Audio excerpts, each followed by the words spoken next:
peace and solidarity are not words a European would have used to describe their continent any time before 1945. Because for centuries, European history was marked by near constant warfare. At no other time did this become so apparent as during World War II. A continent in ruins, tens of millions dead, and Europe now facing a simple question: how to stop this from ever happening again?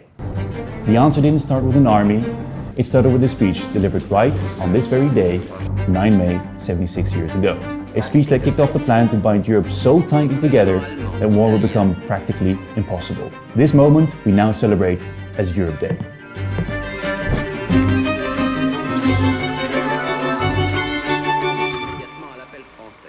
May 1950. French Foreign Minister Robert Schuman steps up with a groundbreaking proposal. He proposed putting coal and steel, the materials you need to produce weapons of war, into a shared system and under a common authority. The logic was that if countries depend on each other for the tools of war, waging one becomes a lot harder. So, war would become not merely unthinkable, but materially impossible. And just like that, the European coal and steel community was born in 1952. 6 countries, France, West Germany, Italy, the Netherlands, Belgium and Luxembourg, shared one bold idea: cooperate or repeat history. These were the first steps to a united Europe, based on 2 basic principles: peace and solidarity. This community of countries still had a long way to go before it resembled the EU we have today. But these principles have remained at its very core. Oh, and it was also at this very moment that what would become the Council of the European Union, then in the form of the Special Council of Ministers, made its debut too. Things built up step by step from there. For example, in 1958, the European Economic Community was formed, and the idea of building a common market was introduced for the very first time.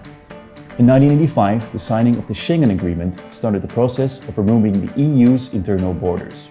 In 1987, the Single European Act provided the foundations for the single market, which would come to allow goods, services, people and capital to move freely throughout the EU. In 1993, the European Union was officially born with the Treaty of Maastricht.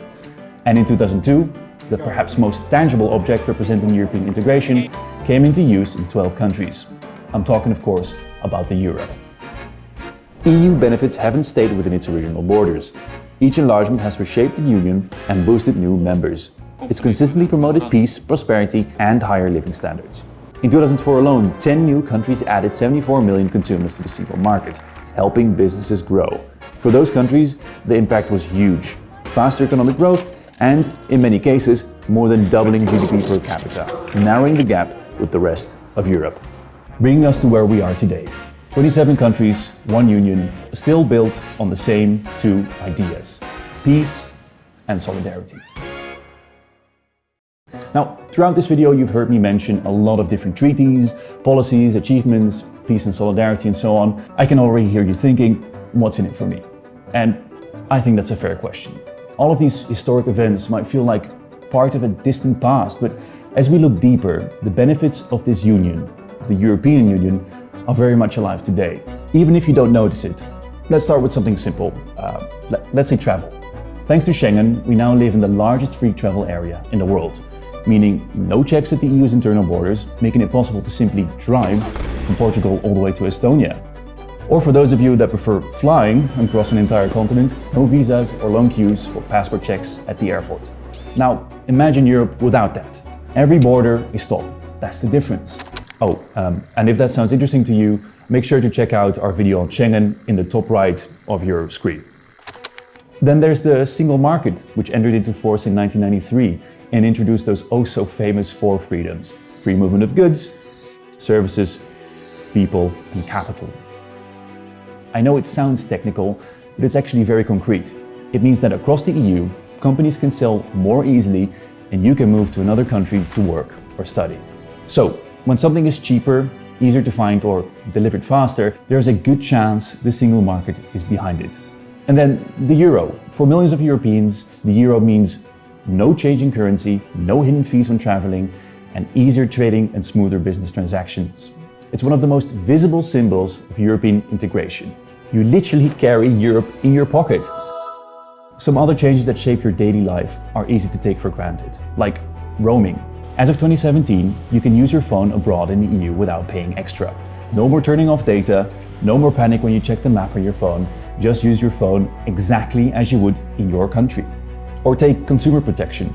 Buying something online from another EU country, flights delayed or cancelled, there are EU rules that protect you. Products found to be unsafe, they can be pulled from the market across multiple countries.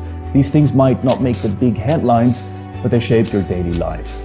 And then there's the opportunities. Programs like Erasmus Plus have allowed millions of people to study, work and live abroad. For many, it's not just an exchange. It's the first time living in another country, learning a language, building a career, meeting people that they would have never met otherwise. It's even estimated that over 1 million babies exist today because their parents met through Erasmus. That's anything but abstract. That's life-changing. And I haven't even touched on environmental protection, infrastructure projects like cross-border rail, or regulations on how digital platforms operate. The list could go on and on. So, when we talk about the European Union, we're not just talking about treaties and institutions, we're talking about how easy it is to move, work, travel, buy, study and live every day. Now that that's all cleared up, how is Europe Day actually celebrated across the EU? Every year on 9 May, Europe Day marks a celebration of that speech all those years ago. How do we celebrate the EU's birthday? For starters, the European institutions, like the Council of the European Union, open their doors to the public. You can walk through their buildings, see the rooms where the heads of state meet, get a sense where the decisions are actually made. The Council of the European Union is opening its doors online too, with virtual tours, behind-the-scenes access and live content. So, whether you're on your phone or your laptop and just curious to find out more, you can step inside the Council without leaving your home via the link in the description. And that's why Europe Day matters. Because it's not really about looking back. It's about reconnecting with that original idea, that countries which once went to war can choose cooperation instead, and keep choosing it again and again. Because at the very core, the EU has done something Europe couldn't do for centuries. It didn't do so with weapons or coercion, but with incremental progress and concrete achievements that matter to you. Just like Schuman said all those years ago, peace and solidarity still is standing. Now that is worth celebrating.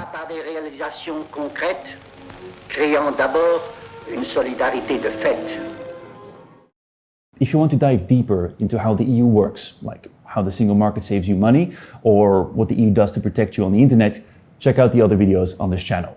New videos will keep coming, so make sure to like, subscribe, and stay tuned for more explainers. This has been Elliot, thanks for watching, and see you in the next video.